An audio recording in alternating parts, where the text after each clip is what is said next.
Good morning. The attention shifts to the counting of votes of 2012 Gujarat Assembly elections. While it may be a state matter, the impact is likely to be felt at national level.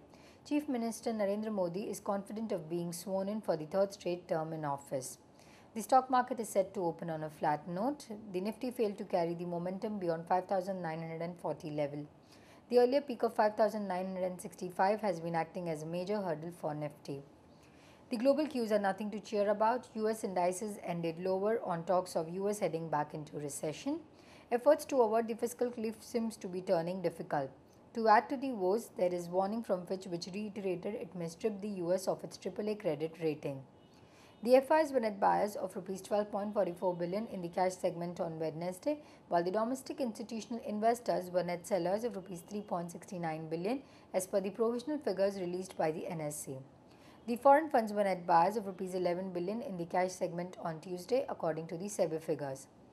4 bank employee unions will go on one-day strike tomorrow to protest the banking laws bill and mergent plans of bank.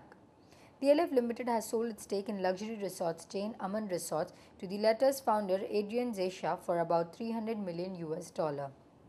BGR Energy is set to start work on its 15.48 billion rupees contract to supply two 800 megawatt steam turbine generators for NTPC's Lara Super Thermal Power Project in Chhattisgarh.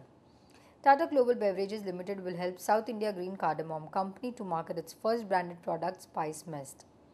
After Indigo, Air India has now overtaken Jet Airways in terms of market share by capitalizing on the demise of Kingfisher Airlines. Jet had 18.3% of the Indian aviation. The offer for sale of Reliance Power has subscribed 1.6 times on Wednesday, having generated bids worth Rs 23 billion. GAIL might commission its Dabhol liquefied natural gas terminal by February 2013. GAIL is not in favor of letting go its first right to buy the Asian Development Bank's 5.2% stake in Petronet LNG. Moving on to recommendations, the technical calls for the day are: we recommend buying Reliance Industries January futures below Rs 836 for the target price of Rs 880 and stop loss placed at Rs 814. We advise buying Coal India above Rs 356 for the target price of Rs 368 and stop loss placed at Rs 350. Our derivative strategy for the day is long Bharat Forge December future above Rs 266 for the target price of Rs 274 and stop loss placed at Rs 262. Thank you. Wish you have a great day ahead.